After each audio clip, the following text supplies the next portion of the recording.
আসসালামু আলাইকুম। আজকে আমরা দ্য নেক্সট মিলিয়নিয়ার নেক্সট ডোর বইটি নিয়ে কথা বলবো, যা সত্যিকারের কোটিপতিদের জীবনযাত্রা আর আর্থিক অভ্যাস নিয়ে আমাদের সব ধারণা একেবারেই বদলে দেয়। চলুন, সম্পদ অর্জনের সেই আসল কৌশলগুলো আজ আমরা জেনে নিই। একটু ভাবুন তো, যখন কোটিপতি শব্দটা আমাদের মাথায় আসে তখন ঠিক কী ছবি ভেসে ওঠে? দামি গাড়ি, ডিজাইনার পোশাক আর একটা চোখ ধাঁধানো লাইফস্টাইল, তাই না? কিন্তু বাস্তবতা কি আসলেই এমন? দেখুন, এই স্লাইডটা কিন্তু কল্পনা আর বাস্তবতার মধ্যে পার্থক্যটা খুব পরিষ্কার করে দিচ্ছে। মিডিয়া আমাদের যা দেখায় তা হলো বিলাসবহুল জীবন, কিন্তু সত্যিটা হলো বেশিরভাগ ধনী মানুষ খুবই সাধারণ জীবনযাপন করেন। তাদের আসল সম্পদ লোক দেখানো জিনিসে নয়, বরং তাদের বুদ্ধিদীপ্ত আর্থিক সিদ্ধান্তগুলোর মধ্যে লুকিয়ে থাকে। আচ্ছা, চলুন তাহলে আমাদের প্রথম অংশে যাই। দেখি ডেটা বা পরিসংখ্যানগুলো এই সাধারণ কোটিপতিদের সম্পর্কে আমাদের কি বলছে। এই তথ্যটা কিন্তু খুবই গুরুত্বপূর্ণ। ৮৬% বেশি কোটিপতি সম্পূর্ণ নিজের পরিশ্রমে তাদের সম্পদ তৈরি করেছেন। মানে তারা কোনো বড় অঙ্কের আর্থিক উপহার বা উত্তরাধিকার সূত্রে তেমন কিছুই পাননি। এটা কি প্রমাণ করে? এটা প্রমাণ করে যে সঠিক পথে চললে আসলে যে কেউই সম্পদ তৈরি করতে পারে। এই স্লাইডটা তাদের একটা পরিষ্কার ছবি আমাদের সামনে তুলে ধরে। তারা সাধারণত শিক্ষিত, গড় বয়স ৬১, মানে তারা ধীরে ধীরে সময়ের সাথে সম্পদটা তৈরি করেছেন, একদমই রাতারাতি নয়।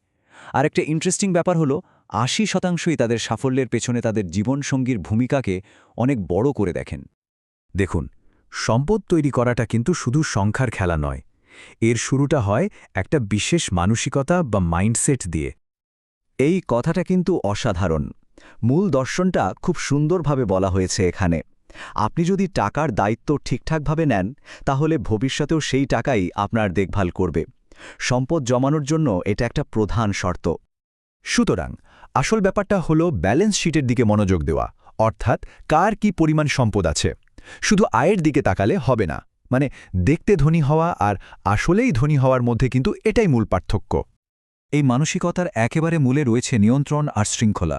তারা বিশ্বাস করে যে আর্থিক সাফল্য কোনো ভাগ্য বা লটারির ব্যাপার নয়, বরং এটা একটা দক্ষতা যা চেষ্টা করে আয়ত্ত করা যায়, আর এর দায়িত্বটা সম্পূর্ণ তাদের নিজেদের। তো চলুন এবার পরের অংশে যাই।